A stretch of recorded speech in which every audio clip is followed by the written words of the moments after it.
반갑습니다. 일주일 잘 보내셨습니까? 다시 여름입니다. 그죠? 해수욕장 다시 개장을 해야 될 것 같은 날씨인데, 이 더위도 곧 가겠죠. 그죠? 네.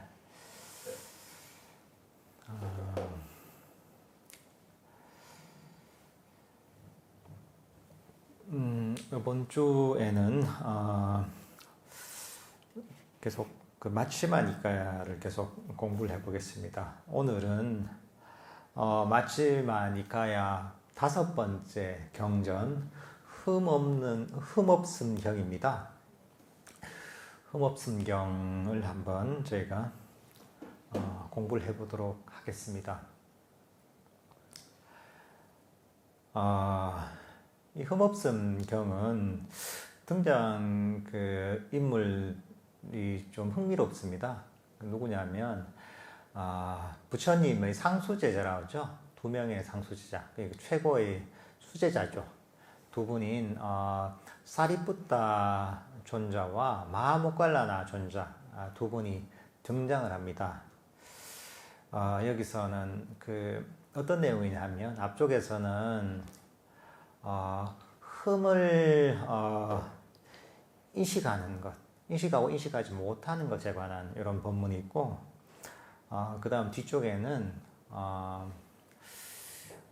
외적인 부분보다는 어떤 내면의 어떤 마음이 더 중요하다와 관련된 그런 내용이 담겨 있습니다. 제가 한번 읽으면서 한번 설명을 해보도록 하겠습니다. 이와 같이 나는 들었다. 한때 세존께서는 사와티에서 제타 숲의 아나타 핀디카 원림에 머무셨다. 그때 사리푸타 존자가 도반 비구들이여 라고 비구들을 불렀다.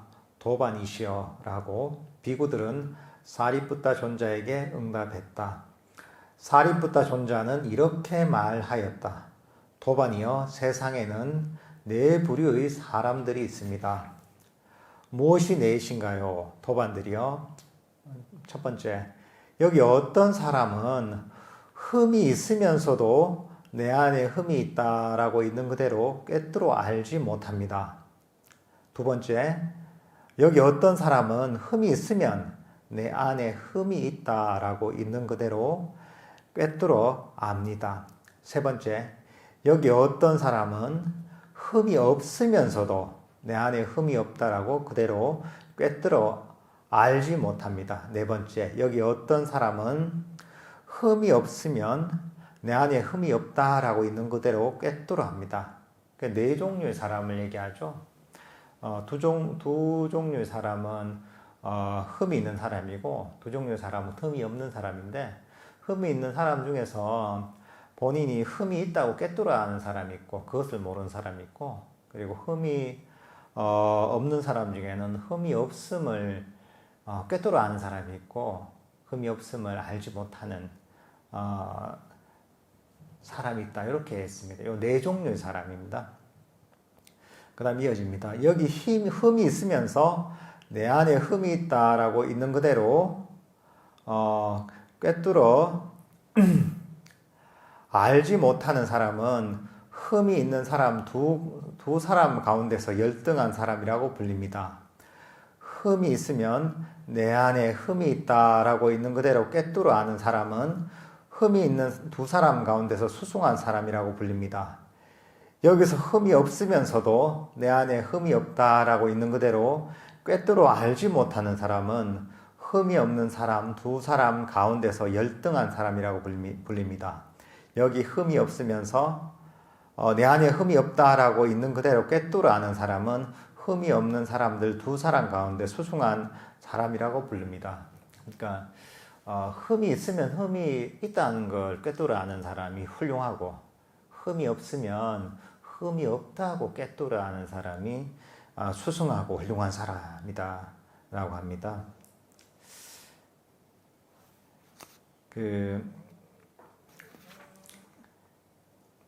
여기서 그 다음 이어지는 내용을 한번 읽어보겠습니다.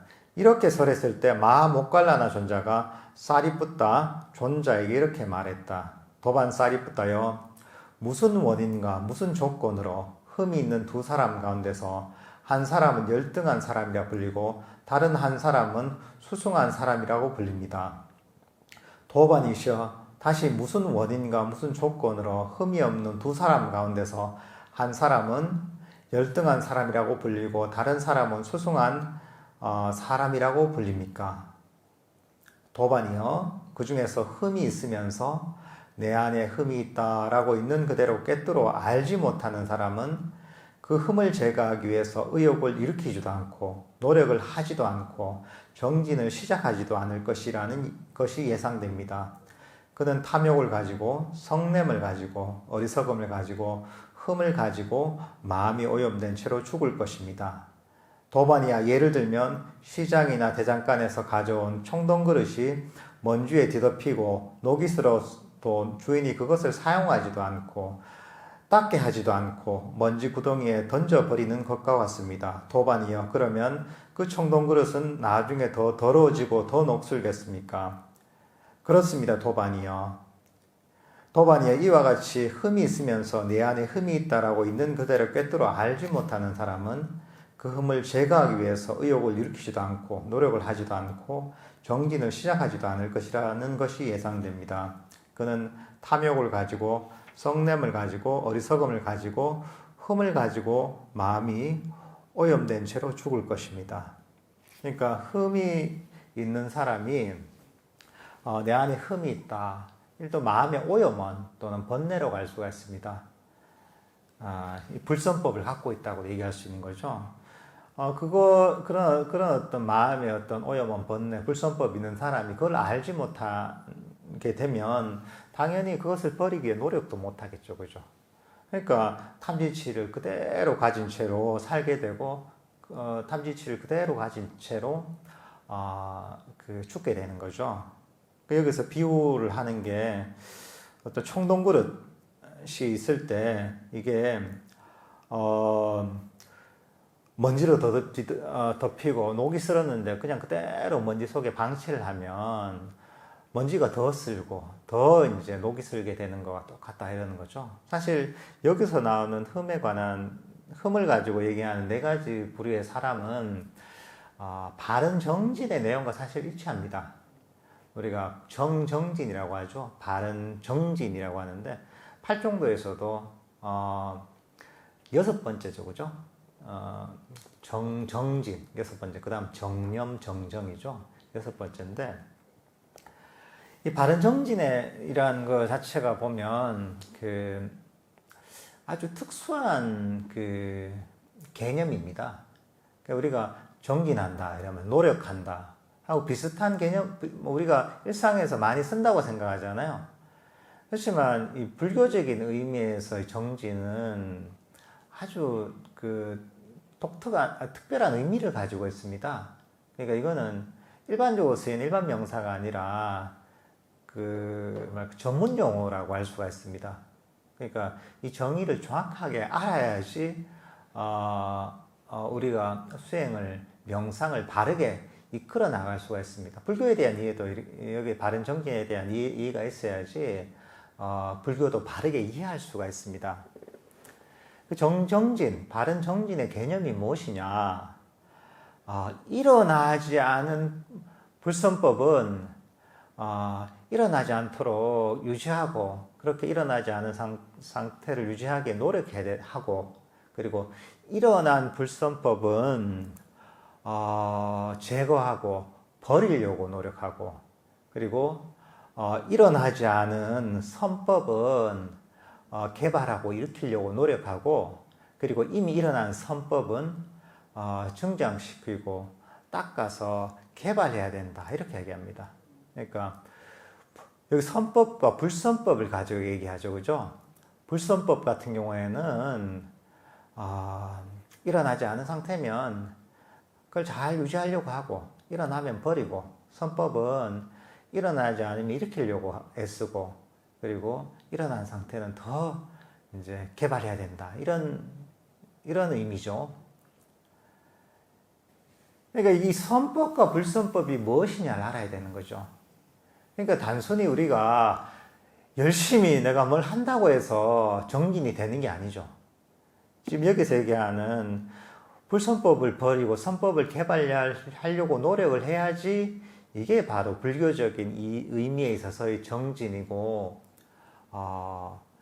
불교적인 의미에 있어서의 바른 노력인 거죠.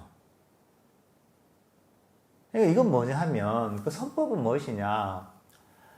선법은 우리를 행복으로 이끄는 것, 깨달음으로 이끄는 것, 그리고 이 탐진취에서 벗어난 마음, 욕심이 없고 썩냄도 없고 불만족도 없고 어리석음에서 벗어나 바른 견해를 가지는, 법에 대한 바른 이해를 가지는 것. 그 선한 선법들 있잖아요. 탐진취에서 벗어나 뭐 자애심을 기른다거나 연민심을 기른다거나 또 고요함을 개발한다거나 평화를 개발한다거나 이런 어떤 탐진취에서 벗어나는 법들을 개발하는, 이게 선법인 거죠. 불선법은 그 반대죠. 불선법은 탐진취를 일으키는 것, 그러니까 욕망을 일으키는 것, 그러니까 원함이죠. 원함을 일으키는 것, 또는 분노하는 것, 썽을 내는 것, 또는 불만족을 가지는 것, 잔인한 마음을 가지는, 자비심이 없는 것, 이기적인 것, 예를 들면 이런 것들이 불선법인 것이죠. 그러니까 이 탐진취에서 벗어난 법을 개발하는 게 선법을 개발하는 것이고, 탐진취를 버리는 것, 이게 이제 불선법인 것이죠. 그러니까 기준이 이게 되는 거죠. 탐진취의 측면에서 볼 때, 이걸 5가지 장애라고 할 수 있는 거죠. 5가지 장애를 버리는 것이 어떻게 보면 이제 선법을 개발하는 것이고, 불선법을 버리는 것이다, 이렇게 얘기할 수가 있는 거죠.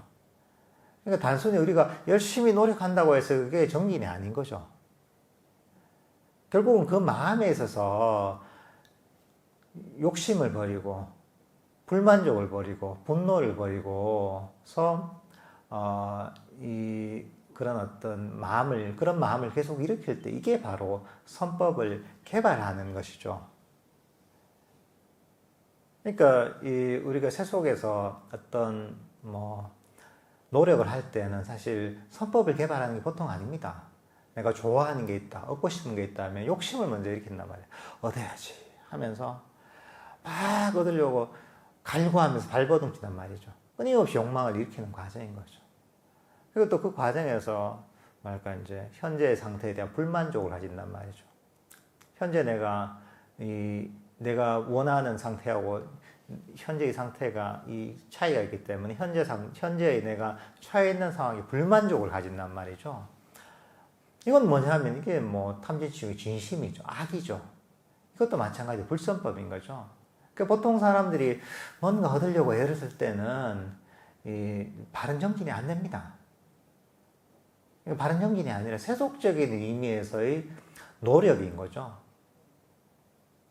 그러니까 이제 이런 것들은 불교적인 정진하고 관계없는, 보통은 항상 사람들이 이런 어떤 습관이 배어있기 때문에, 세속에서 내가 노력하던 습관이 배어있기 때문에 불교 공부를 시작해서 불교 명상을 시작해서도 똑같이 이제 이렇게 노력을 하는 경우가 많습니다.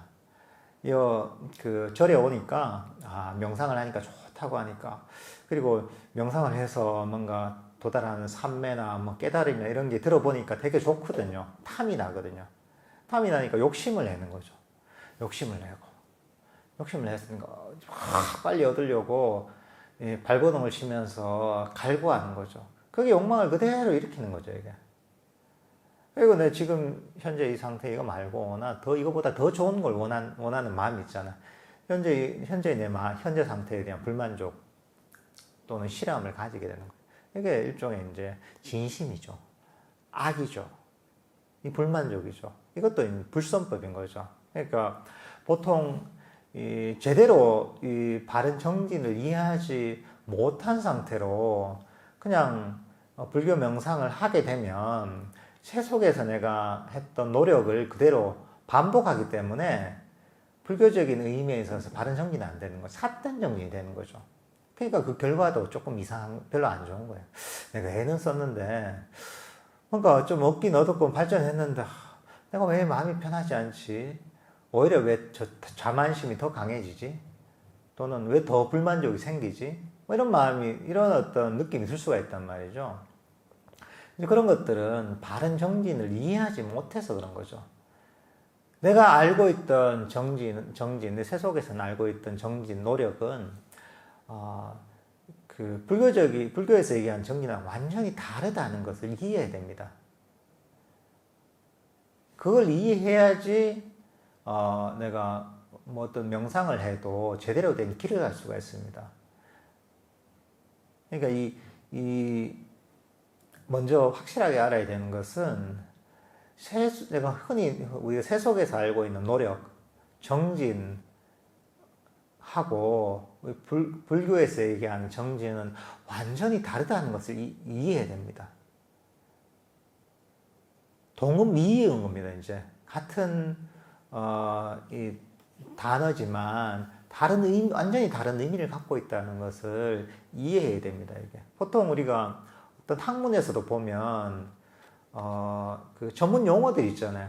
전문 용어들은 그 어떤 학문에 있어서 독특한 정의를 갖고 있습니다, 이게. 마찬가지입니다, 이게. 불교에 있어서 바른 정진도 그런 그 전문적인 어떤 의미를 갖고 있습니다. 그러니까 요걸 좀 잘 이해해야 됩니다, 이게. 여기서도 보면 우리가 흠이라는 게 있잖아요. 흠이라는 것이 불선법이라고도 할 수가 있습니다, 이게. 이런 불선법을 잘 알아차려야 되는 거죠. 그렇게 해야지 이걸 잘 이해하고 그리고 잘 알아차려야지 이걸 버릴 수가 있는 거죠, 이게.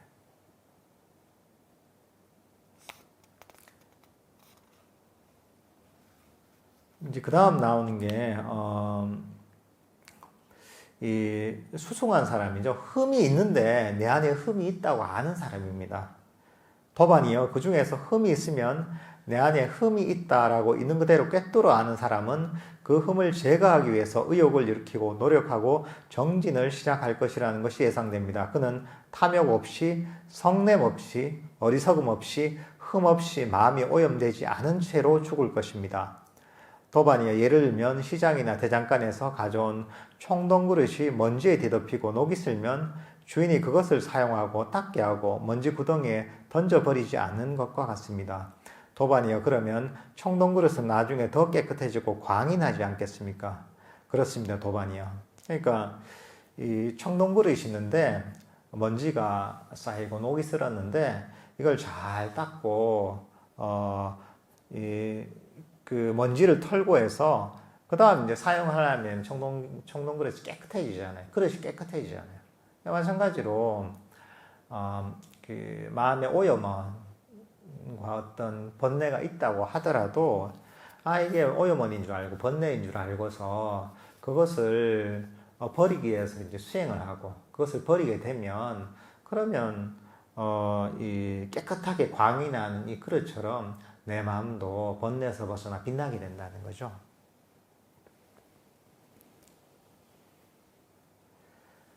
그 다음 뭐냐면,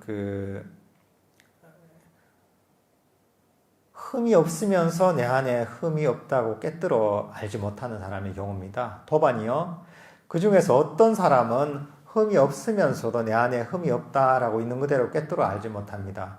그는 아름다운 표상을 마음에 잡돌이 할 것이고 아름다운 표상을 마음에 잡돌이 하기 때문에 탐욕이 그의 마음을 오염시킬 것이라는 것이 예상됩니다. 그는 탐욕을 가지고 성냄을 가지고 어리석음을 가지고 흠을 가지고 마음이 오염된 채로 죽을 것입니다. 예를 들면 시장이나 대장간에서 가져온 청동 그릇이 깨끗하고 광이 나는데도 주인이 그것을 사용하지도 않고 닦게 하지도 않고 먼지 구덩이에 던져버리는 것과 같습니다. 도반이요. 그러면 그 청동 그릇은 나중에 더러워지고 녹슬겠습니까? 그렇습니다. 도반이요. 그러니까 이 사람 경우에는 흠이 없는데도 내 안에 흠이 없다는 걸 있는 그대로 깨뜨려 알지 못하는 것. 보통 이런 경우는 우리가 그 명상을 하고 마음을 개발하다 보면 마음에 일시적으로 번뇌가 사라진 마음이 아주 고요하고 평화로운 번뇌 오염원이 느껴지지 않는 장애가 없다고 느껴질 때가 있습니다. 이게 그런 경우에 보면 이건 사실 일시적인 것이거든요. 뿌리가 완전히 뽑힌 게 아니라 일시적으로 마음이 그럴 때가 있거든요. 이제 그럴 때, 나 이제 번뇌가 다 없어지고, 보통 이게 착각을 하는 경우라고도 할 수가 있습니다. 내가 번뇌가 완전히 끊어졌구나, 깨달았구나, 이렇게 착각을 한단 말이죠. 그럴 때, 그럼 내가 뭐 마음대로 하고 싶은 거 해도 되네. 즐길 거 즐기고, 먹고 싶은 거 먹고, 내가 하고 싶은 대로 행동을 하게 된단 말이죠. 이제 그렇게 되면 이제 일시적으로 깨끗해졌던 마음, 번뇌가 사라졌던 마음이 다시 오염이 되는 거죠.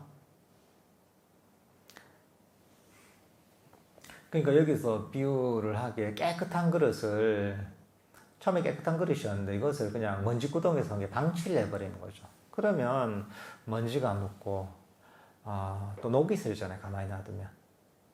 특히 뭐 우리가 녹그릇 같은 거 자주 쓰잖아요. 그죠? 녹그릇 같은 게 어떻습니까? 이게 안 쓰고 가만 놔두면 녹이 슬죠. 그죠? 그걸 한 번씩 요즘은 뭐 녹그릇 닦는 그런 화학 약품 같은 게 있거든요. 그걸 가지고 뭐 녹이나 어떤 이런 이제 때들을 닦아내고, 뭐 옛날에는 양잿물 같은 걸 이용했잖아요. 그죠? 잿물을 이용해서 저런 짚을 가지고 잿물 적셔가지고 이렇게 이제 녹그릇을 닦곤 했는데, 그렇게 이제 계속 그릇을 닦아줘야지 그 녹그릇이 깨끗해지잖아요. 근데 가만히 방치하면 이게 먼지가 묻고 녹이 쓰는 거죠. 우리 마음도 똑같은 거죠. 내가 완전히 이 깨달음이 이르지 못했는데, 특히나 깨달음의 어떤 수다원 사담 안함 아란에 이르지 못했는데, 이것을 방치하고 내 하고 싶은 대로 살고 싶은 대로 살게 되면, 그러면 다시 마음이 오염되게 되게 돼 있는 거죠. 이것도 잘 자기 마음을 있는 게 그대로 사실 살펴보지 못하는 거죠. 이게 번뇌가 뿌리 뽑힌 게 아니라는 것을 알아야 되는데 이것을 알지 못하는 거죠. 이게 그러니까 바른 법에 대한 얘기가 굉장히 중요한 거죠. 이거는 일시적으로 내가 되게 자유로워지고 일시적으로 마음이 아주 평화롭고 번뇌가 없는 것처럼 느껴지지만, 이거는 번뇌의 뿌리가 뽑힌 게 아니구나 하고서 본인이 꿰뚫어 알아야 되는 거죠. 그 다음 네 번째 사람을 얘기합니다. 흠이 없을 때 흠이 없다라고 꿰뚫어 아는 경우입니다. 도반이요, 그 중에서 어떤 사람은 흠이 없으면 내 안에 흠이 없다라고 있는 그대로 꿰뚫어 합니다. 그는 아름다운 표상을 마음에 잡돌이하지 않을 것이고, 아름다운 표상을 마음에 잡돌이하지 않기 때문에 탐욕이 그의 마음을 오염시키지 못하리라는 것이 예상됩니다. 그는 탐욕 없이, 성냄 없이, 어리석음 없이, 흠 없이 마음이 오염되지 않은 채로 죽을 것입니다. 도반이야, 예를 들면 시장이나 대장간에서 가져온 청동그릇이 깨끗하고 광이 나면 주인이 그것을 사용하고 닦게 하고 먼지 구덩이에 던져버리지 않는 것과 같습니다. 도반이야, 그러면 그 청동그릇은 나중에 더 깨끗해지고 광이 나지 않겠습니까? 그렇습니다. 도반이요. 그러니까 마음에 흠이 없을 때, 그러니까 우리 수행을 통해서 번뇌가 사라졌을 때, 오염원이 사라져서 마음이 아주 평화롭고 고요하고 아주 깨어있을 때, 이럴 때 지금은 내가 수행을 통해서 마음에 번뇌가 사라졌구나, 마음이 아주 깨어났구나, 알아차리고서 끊임없이 수행을 게을리하지 않는 거죠. 마음을 계속 닦는 거죠. 이제 그렇게 되면 깨끗한 그릇을 계속 닦다 보면 더 이제 광이 나고 빛이 나고 깨끗해지는 것처럼 우리 마음도 점점 더 개발되는 거죠. 이게 사실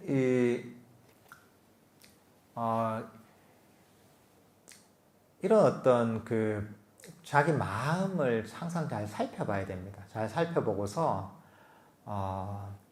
내 마음에 일어나는 것이 선법인가 아니면 불선법인가를 잘 인식을 해야 됩니다. 이게 뭐 그러려면 사실 선법이 무엇이고 불선법이 무엇이냐에 대해서 알고 있어야 되잖아요. 그 기준이 있어야 되는 거죠. 사람들은 보면 바른 법에 대한 이의가 없으면 내 마음속에서 일어나는 것이 이게 선법인지 이게 불선법인지 알지 못한단 말이죠. 이거 알지 못하니까 사실은 어떻게 할 방도가 없고, 그것을 알더라도 우리 마음을 항상 살펴봐야 된다는 거죠. 우리 마음을 살펴보지 않으면 그냥 습관대로 그냥 내 감정이나 생각에 빠져버릴 수가 있거든요. 그러면 이제 내 마음이 번뇌 오염되는 것을 막을 수가 없는 거죠, 이게. 그 다음, 도반이여 흠흠이라고 말하는데 그것은 무엇을 두고 하는 말입니까? 도반이여 흠이란 나쁘고 해로운 바람의 영역들을 두고 하는 말입니다. 그러니까 여기서 흠이라고 할 때 여기서는 뭐 오염원이라고 했는데, 그러니까 잘못된 어떤 기대, 욕망 뭐 이런 것들을 흠이라고 여기서 얘기하는 겁니다. 뭐 번뇌라고 할 수도 있겠죠, 이게. 이게 나쁘고 해로운 어떤 욕망, 바람 이런 것들을 가지고 여기서 흠이라고 했습니다. 그러니까 예를 듭니다. 이게 도반이에요. 여기 어떤 비구에게 내가 개를 범했더라도 비구들이 내가 개를 범했다라는 것을 알지 못했으면 하는 바람이 생기는 경우가 있습니다. 내가 어떤 개를 범해서 잘못을 했는데 다른 비구들이 몰랐으면 하는 그런 바람이 생긴다는 거죠. 그러나 그 비구들이 비구가 개를 범했다라고 알게 되는 경우가 있습니다. 그는 비구들이 내가 개를 범했다라고 아는구나 라고 생각하면서 화를 내고 기분 나빠합니다. 도반이요.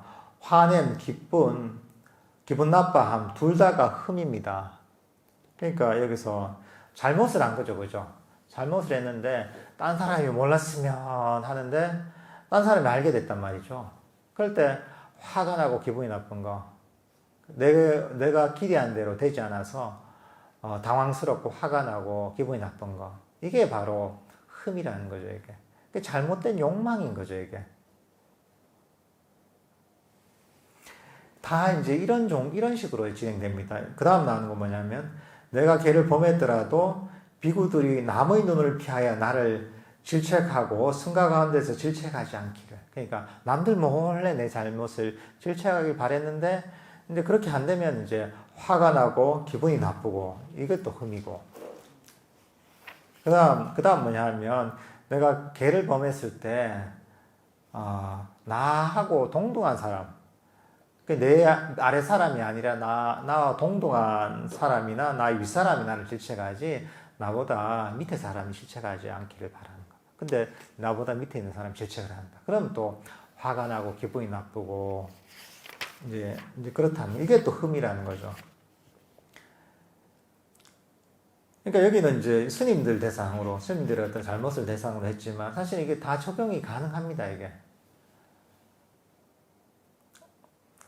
그 다음 나온 거 뭐냐면, 어떤 비구에게 참으로 스승이 내게 질문을 해서 질문하시지 다른 스승께서는 오직 내게 거듭 질문을 하시어 비구들에게 법을 설하시지 스승께서 다른 비구에게 거듭 질문을 하시어 법을 설하지 않기를 하는 바람이 생기는 경우가 있습니다. 그러니까 스승께서 보면 그 제자들은 자기한테 질문을 해서 내가 뭔가 훌륭한 대답을 해서 좀 주목받기를 바라는 이런 바람이 있는데, 나한테 질문 안 하고 딴 사람한테 했을 때 실망하고 기분이 나쁜 뭐 이런 거죠. 이게 보면 약간 웃기는 것 같지만 사람은 심리가 있잖아요. 내가 주목받길 바라고, 내가 남들보다 좀 뛰어나길 바라고, 남들한테 창피당하기를 바라지 않고 다 이렇잖아 말이죠. 그러니까 사실 이것들이 보면 우리가 흔히 이제 어떤 상황을 맞이할 때 일으키는 일반적인 반응들이거든요. 그러니까 사실 여기서 우리가 이런 어떤 그 잘못된 원함을 일으키지 않으려고 하는 것, 그런 마음을 버리려고 하는 게 사실은 위파사나라고 할 수가 있습니다. 우리 일상에서. 그 뒤에 이제 그 내용이 나오는데, 그 다음 또 어떤 게 흠이냐. 탁발을 나갈 때 내가 제일 1번으로 가서 탁발을 하고 다른 비구가 1번으로 가지 않도록 하는 거. 이것도 나름대로 주목받고 싶은 뭔가 이런 마음이 있는 거죠. 인정받고 싶은. 근데 그게 안 되면 기분 나빠하고, 그리고 그 다음 내가 가장 좋은 자리, 가장 좋은 물, 가장 좋은 음식을 얻기를 바라는 거. 그러니까 사람들은 이기적인 게 있잖아요. 그죠? 심리에서도 보면 마음에서 행동 그렇게 하지 않더라도 내가 남들보다 좋은 걸 받았으면, 내가 남들보다 좋은 자리를 얻었으면, 버스를 타도 내가 원하는 좋은 자리가 비었으면, 지하철 탈 때 이 자리가 비었으면, 남들보다 좋은 곳에 갔으면, 뭐 이런 마음이 있잖아요. 이게 사실 이게 전부 다 이런 욕망인 거죠. 근데 만약에 내가 기대하던 것이 이루어지지 않으면 사람들이 실망하잖아요. 실망하고 그 정도의 차이는 있지만, 이제 그게 바로 이제 잘못된 기대, 잘못된 욕망이라는 거죠. 이게 바로 흠이라는 거죠. 마음의 흠이라는 거죠. 식당에서 공양을 할 때 내가 축원법문을 하고 다른 비구가 축원법문을 하지 않게. 이것도 나름대로 이제 주목받길 바라는. 그러니까 이게 사람의 심리라는 것 자체가 순간적으로 일어나잖아요. 이게 행동 우리가 예의나 또는 그동안 윤리나 또는 사람들 아는 관계 때문에 나의 욕망을 드러내지 못하지 순간적으로 일어나는 욕망이 있단 말이죠. 내가 더 맛있는 거 먹고 싶은데, 내가 좀 주목받고 싶은데, 내가 남들보다 좀 멋져 보이기를 원하는 것, 뭐 이런 마음이 있단 말이죠. 이제 이런 어떤 일어나는 욕망들 사실 잘 관찰해서 버려야 되는 거죠, 이게. 그 다음 이제, 내가 승원에 모인 비구들에게 법을 설하기를, 내가 이제, 뭔가 사람들한테 가르침을 주고, 딴소리 안 하기를, 이런 마음이죠. 그 다음 이제 내가 승원에 모인 비구니들에게 또는 청신사들에게, 청신녀들에게 법을 설하고 다른 비구가 설하지 않기를, 뭐 비슷한 내용입니다. 그 다음, 비구니나 비구니들, 청신사, 청신녀들이 나를 존경하고 공경하기를, 딴 사람이 아니라. 그러니까 본인이 이제 어떤 주목을 받길 원하고 좀 이익을 받길 바라는 욕심인 거죠, 이게. 그 다음, 내가 좋은 의복을, 좋은 음식을, 좋은 것들을, 좋은 약품을 얻기를 바라는 것. 이런 것들이 또, 흠이죠, 이제. 그러니까 이거는 결국은 마음에서 일어나는 거죠. 마음에서 일어나는 욕망이 일어나는 거죠. 그렇죠? 어떤 상황이 딱 접했을 때 욕망이 일어나는 거죠. 근데 이제 그 다음 나온 내용이 뭐냐면, 도반이야, 누구든지 이런 나쁘고 해로운 바람을 버리지 못한 비구를 보거나 그에 대해 듣게 되면, 비록 그 비구가 숲속에 머물거나 외딴 거주처에 머물거나 탁발 음식만을 수용하거나 집의 차례대로 탁발하거나 분소이만 있거나 조악한 옷만 입더라도 동료 수행자들은 결코 그를 존중하지도 않고 공경하지도 않고 숭배하지도 않습니다. 그것은 무슨 까닭인가? 그 존자가 이런 나쁘고 해로운 바람의 영역들을 버리지 못한 것을 보고 듣기 때문입니다. 그러니까 여기서 나오는 건 뭐냐면 두타행에 관한 내용이 나오거든요. 아주 어려운 행위죠. 그러니까 숲에 머물면서 수행한다거나 또는 아주 오지에 혼자 수행한다거나 또는 탁발해서만 이제 신도들이 어떤 초청을 하거나 해서 공양을 올리면 그걸 먹지 않고 탁발로만 살아간다거나, 그 다음 옷을 입어도 그냥 보시한 옷이 아니라 버려진 헝겊을 가지고 그걸 다 모아서 만든 그런 분소이라고 합니다. 그걸 분소이만 있거나, 사실 이제 그렇다 하더라도 만약에 그 사람이 어떤 마음에 있어서 아까처럼 그런 잘못된 원함을 일으키잖아요. 본인이 이제 주목받기를 원하고 본인이 어떤 뭔가 이익을 얻기를 원하고 질투를 일으키고, 그 마음에서 그런 불선법을 일으킨다, 탐진치를 일으킨다 하면 사실은 겉으로 아무리 그 행실이 훌륭한 것처럼 보이더라도 두타행을 하더라도 설사 이거보다 더 중요한 게 마음이라는 거죠. 그러니까 사실 불교는 우리가 외적으로 고행을 위한 종교가 아니거든요. 어느 정도의 몸의 절제가 있어야 돼요. 몸과 말, 행위의 절제가 있어야 되지만 근데 그게 목적이 아니거든요.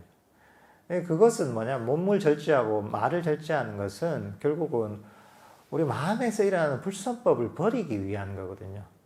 탐진치를 버리기 위한 것이거든요. 그러니까 아까도 보면 정정진에서 나오잖아요. 정정진을 다시 잘 이해해야 됩니다. 정정진 두타행을 하는 거라고 안 나와있잖아요.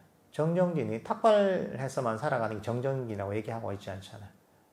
정정진 핵심은 불선법을 버리고 선법을 개발하는 게 정정진인 거야.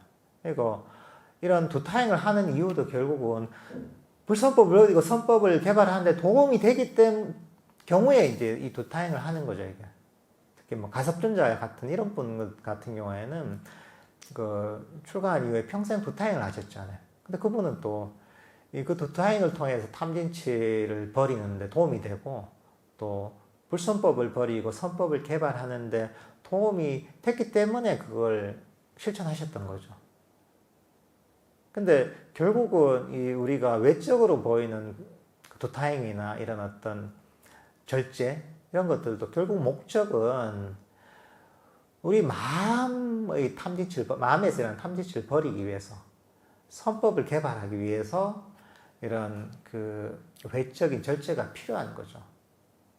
그러니까 무엇이 목적이고 무엇이 수단인지를 잘 알아야 되는 거죠. 어떤 경우 그렇단 말이죠. 내가 그래, 부처님 당시에는 하루에 한 끼를 먹어야 되는데 그래, 나도 하루에 한 끼를 먹어야지 한단 말이죠. 그러면서 딴 사람 하루에 3끼 먹는 사람 보고 음식에 대한 욕심을 못 버려가지고 이럴 수 있단 말이죠. 근데 마찬가지예요. 음식을 먹는 것도 목적이 한 끼를 먹는 게 수행이 아니에요.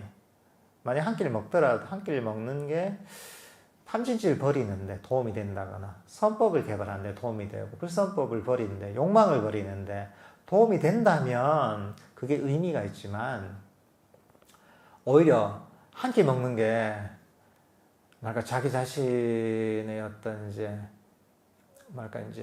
우월감을 위해서 또는 자만심을 우리에게 이렇게 된다 이러면 오히려 그거는 그 수행하는데 방해가 되는 거죠. 근데 가끔 그런 경우가 많습니다. 여기 보면 이게 우리가 절을 한다 하잖아요. 절을 하면 보통 보면 처음 할 때는 힘드니까 자기의 어떤 아상도 내려놔지고 욕심도 내려놔지고 자기 자신도 잘 자기 자신의 어떤 모습도 한번 살펴보게 되면서 이게 도움이 되는 경우가 많아요. 근데 또 어떤 경우에 보면 잘못 또 이거 절을 오래 하다 보면 절하는 게 너무 쉬워지는 거예요. 이게 익숙해지니까. 이것도 일종의 신체 운동이잖아요. 이게 근육이 생기고 익숙해지다 보면 3000배도 금방 한단 말이죠.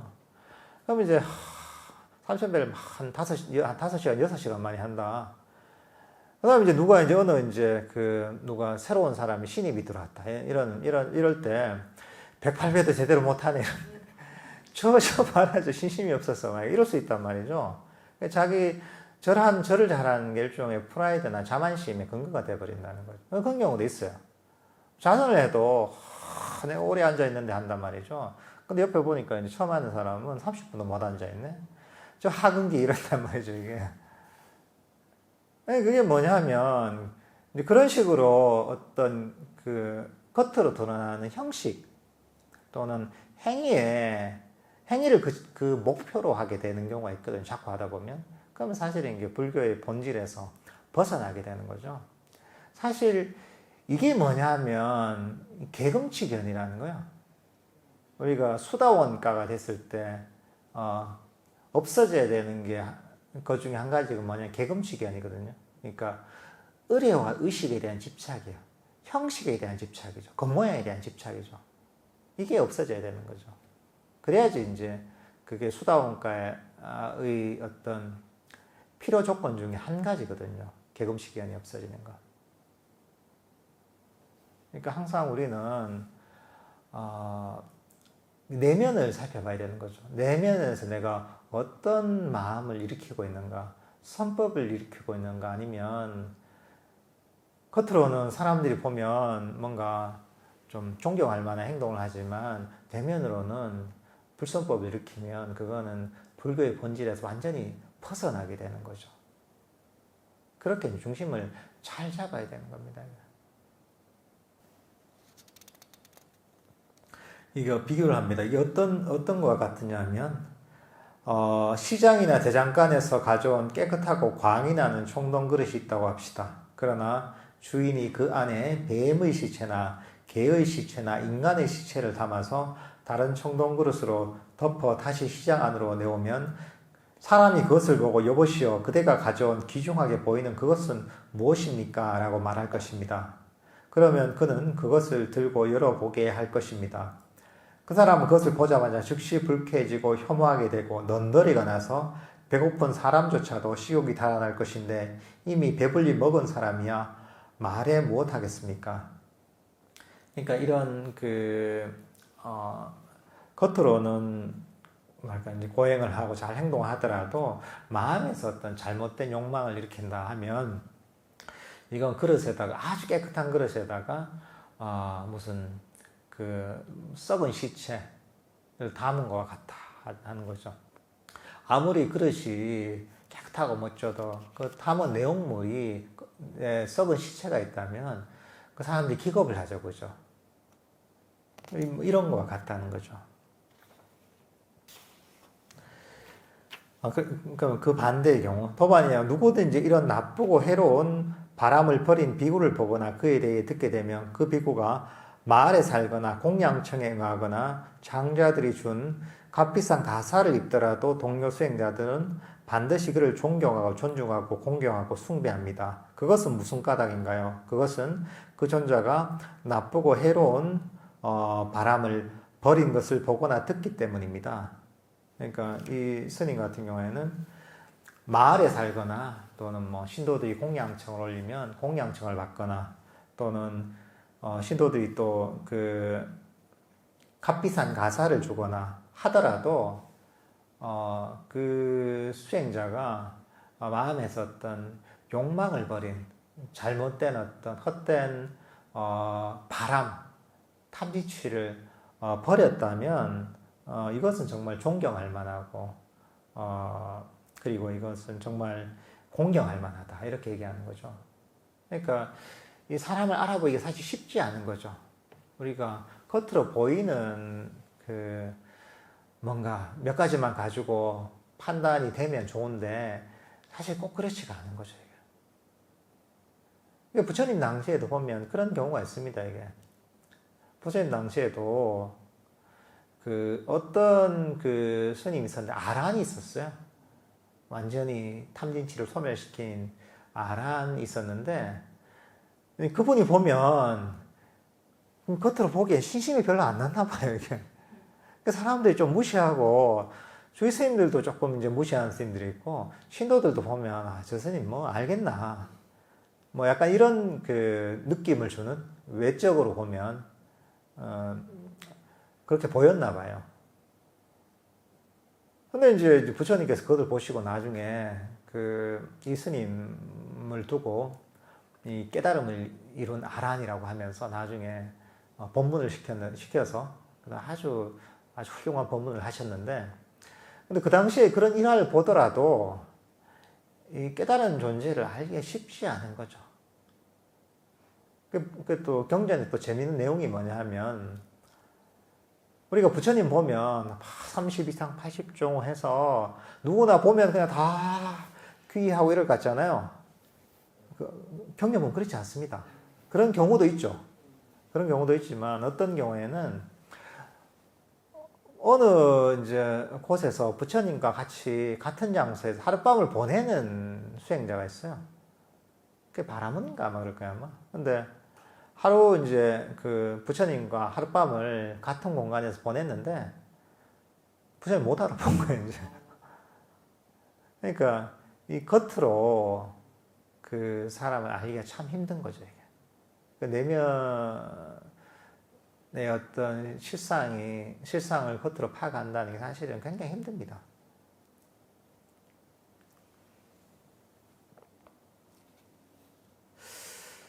이런 어떤 비구는 어떠냐 비유를 해놨습니다. 그러니까 이 아주 깨끗하고 광이 나는 아주 깨끗하고 아름다운 그 그릇에다가 아주 맛있는 어떤 음식, 먹음직한 음식을 담아놓은 것 같다는 거죠. 그러면 이제 누가 보더라도 아주 맛있는 음식이 아주 아름다운 그런 그릇에 담겨 있는 걸 보면 누구나 먹고 싶어 하잖아요. 군침이 돌잖아요. 그죠? 그러니까 이런 그 수행자는 뭐 이렇게 아주 아름다운 그릇에 담긴 맛있는 음식과 같다. 이렇게 비유를 하십니다.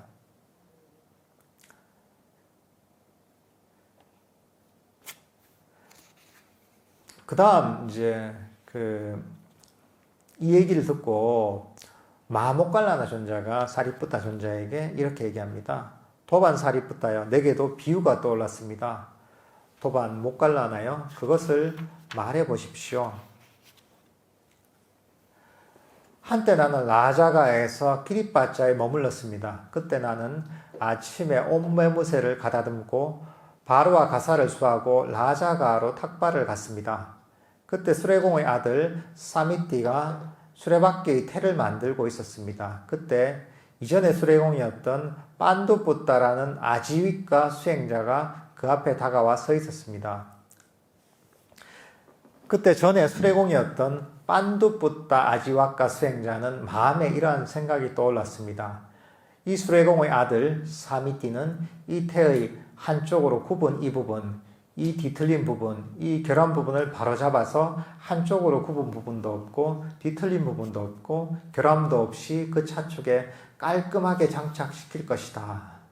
도반이요, 전에 수레공이었던 빤두뿌따 아지와카 수행자가 생각하던 그대로 수레공의 아들 사미띠는 태의 한쪽으로 굽은 그 부분, 그 뒤틀린 부분, 그 결함 부분을 바로잡았습니다. 그러자 전에 수레공이었던 빤두뿌따 아지와카 수행자는 흡족한 마음으로 기쁨을 표현했습니다. 참으로 그는 그의 마음으로 내 마음을 훤히 아는 듯이 그것을 바로잡았다라고.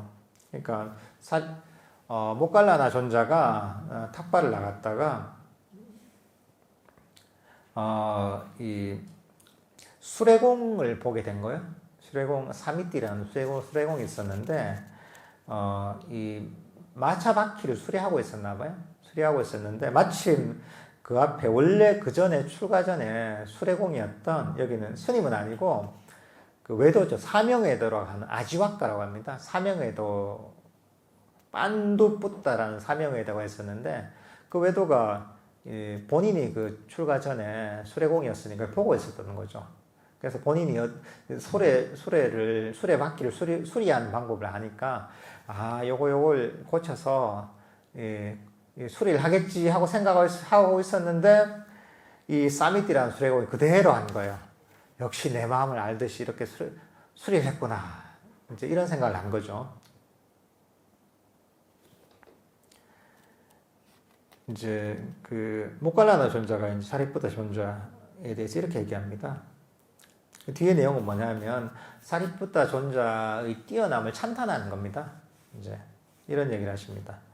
도반이여, 믿음 없는 사람들은 믿음이 없으면서 또 생계 때문에 집을 나와 출가하였습니다. 그러니까 출가할 때도 이게 어떻게 보면 때로는 보통은 정말 법에 대한 믿음 때문에 출가를 하는 경우가 있지만 부처님 당시에도 보면 그 부처님이 좀 연세가 드시고 교단이 커졌을 때는 굉장히 존경을 받았거든요. 스님이라는 존재 자체가. 그러니까 그 살기 힘드니까 출가하는 경우가 있었단 말이죠. 왜냐하면 불교 교단이 굉장히 존경을 받는 당시 상황이니까. 이제 그들은 교활하고 속이고 사기치고 안 좋은 얘기 다 했습니다. 들뜨고 오만하고 촐랑대고 수다스럽고 함부로 말합니다. 감각 기능의 문을 시키지 않고 음식에 대해 적당량을 모르고 깨어있음에 전념하지 않습니다. 사문의 결실에는 관심이 없고 공부지음을 존중하지 않고 사치하고 게으르며 태보에 앞장서고 한 걸을 내팽개치고 태만하고 정진하지 않아서 마음 챙김을 놓아버리고 분명히 알아차림이 없고 집중하지 못하고 마음이 산란하고 통찰지가 없고 기머거리와 벙어리 같습니다. 이제 그러니까 안 좋은 얘기는 다 이제 전하는데 사리푸타 존자는 이들에게 맞을 이런 법문을 하여 마음으로 내 마음을 훤히 아는 듯이 바로잡았습니다. 그 사리푸타 존자는 이런 사람들도 그 사람한테 적당한 법문을 해서 수레바퀴를 고치듯이 그 마음을 고치는 법문을 했다는 거죠. 사실 부처님이 위대한 게 그렇거든요. 부처님이 위대하신 게 그 제도할 수 있는 능력이 대단한 거예요. 그러니까 물론 못하는 사람도 있죠. 그렇지만 부처님은 다른 누구보다도 가장 많은 사람, 다양한 사람들을 제도할 수 있는 능력이 있거든요. 그 사리푸타 존자는 부처님 정도는 아니지만 부처님 다음 정도로 그런 사람들을 뭔가 잘못된 행실을 하고 잘못된 생각을 하고 잘못된 견해를 갖고 있는 사람들을 법으로서 교화할 수 있는 굉장한 뛰어난 능력을 가졌던 거죠. 그 반대로 이제 출가한 경우에도 아주 발심 출가한 경우도 있잖아요. 이건 발심 출가한 경우를 그 다음에는 얘기하십니다. 도반이여 그러나 좋은 가문의 아들들은 믿음으로 집을 나와 출가하였습니다. 그들은 교활하지 않고 속이지 않고 사기치지 않고 들뜨지 않고 오만하지 않고 촐랑대지 않고 수다스럽지 않고 함부로 말하지 않습니다. 감각 기능의 문을 잘 지키고 음식을 대해 적당량을 알고 깨어있음에 전념합니다. 그들은 사문의 결실을 기대하고 공부 지음을 극히 존중하며 사치하지 않고 게으르지 않고 태보를 멀리 내팽개쳐버리며 한거에는 앞장서고 열심히 정진하고 마음 챙김을 확립하고 분명히 알아차리고 집중하며 마음이 산란하지 않고 통찰지가 있고 기머거리와 벙어리와 같지 않습니다. 아주 처음 출가할 때부터 법에 대한 믿음을 가지고 출가하고 아주 훌륭한 자질을 가진 수행자들이죠. 그들은 사리푸타 존자 이런 법문을 듣고서 그것을 마시듯이 기쁨을 표현하고 그것을 먹듯이 마음으로 기뻐합니다. 그러니까 정말 그 법을 정말 맛있게 마시고서 표현을 하고 그 법을 정말 먹듯이 마음으로 기뻐한다는 거죠. 그 법을 듣고 그대로 받아들이면서 환희하고 정말 기뻐한다는 거죠. 이런 수행자들은. 그러니까 사리푸타 존자는 이런 여러 가지 많은 문제가 있는 수행자들도 교화할 수 있는 능력이 있고 또 당연히 이런 발심출가한 어떤 법에 대한 그 진심이 있는 이런 수행자들 같은 경우에는 더욱더 환희하고 그 가르침을 받아들이는 그런 어떤 법문을 해주셨던 거죠. 이런 수행자는 어떠냐 하면 비유하자면 마치 장식을 좋아하고 어리고 젊은 여자나 남자가 머리를 감은 뒤 연꽃 화환이나 제스민 화환이나 장미꽃 화환을 얻으면 두 손으로 받아서 몸의 최상인 머리에 놓는 것과 같이 믿음으로 출가한 이런 어떤 훌륭한 수행자들은 그러니까 화환을 머리에 다 올리잖아요. 그죠? 아름다운 화환을. 그렇듯이 이런 수행자들, 믿음을 가지고 출가한 수행자들은 그런 사리푸타 존자의 가르침을 정말 잘 이제 떠받들고 그리고 이제 그것들을 잘 받아들여서 수행을 했다 이렇게 얘기하십니다. 도반이여 참으로 장하십니다. 그대는 참으로 동료 수행자들을 해롬에서 빠져나와 유익함에 굳게 서게 합니다. 이렇게 두 큰 용들은 서로 간의 훌륭한 대화를 기뻐하였다. 그러니까 이 두 상수 제자들을 용으로 표현했습니다. 이게. 그러니까 이렇게 마하모갈라나 존자가 사리푸타 존자의 어떤 훌륭함을 찬탄하면서 이렇게 법문이 끝납니다. 이게 이제 그 마치마니까야 5번째 흠없음경입니다. 이게 사실 우리가 윗바사나라고 하잖아요. 윗바사나라고 할 때 사실 윗바사나의 본질이 사실 이런 겁니다. 우리가 일상에서 어떤 경계에 부딪히게 되잖아요. 내가 싫어하는 상황에 닿기도 하고, 아까처럼 다양한 어떤 상황에 처하게 되잖아요. 그럴 때, 내 마음이 일어났던 마음을 잘 관찰해서, 헛된 욕망, 잘못된 욕망이 일어나면 버리고, 또, 잘못된 이제 번뇌가 일어나면 버리고 그것을 이제 돌려서 이 탐지치를 버린 마음을 개발하는 것, 이게 바로 윗바사나입니다. 이게. 그러니까 우리 윗바사나 하면 어디 멀리 있는 게 아니라 지금 이 순간에 어떤 상황에 처했을 때 내가 내 마음을 관찰하고 불선법을 버리고 선법을 개발하는 것, 사실 이게 윗바사나입니다. 이게. 이제 그러려면 선법과 불선법을 잘 이해하고 있어야 되고, 그리고 스스로의 마음을 잘 관찰해야 되는 거죠. 관찰해서 내가 지금 반사적으로 불선법을 일으키고 있지 않은가, 탐니치를 일으키고 있지 않은가, 이것을 잘 살펴봐야 되는 거죠. 그것을 보고서 만약 그렇다면 이 마음을 즉시 알아차리고 버려야 되는 거죠. 이게 사실 윗바사나입니다. 이게. 그렇게 되면 사실 윗바사나가 우리의 일상의 삶과 아주 직결되게 되는 거죠. 단순히 그냥 좌선할 때만 있는 것이 아니라 우리 일상의 순간순간에도 사실은 이런 윗바사나를 통한 그 지혜를 개발하는 그런 훈련이 필요한 거죠. 그러면 오늘 본문은 이 정도로 끝내도록 하겠습니다.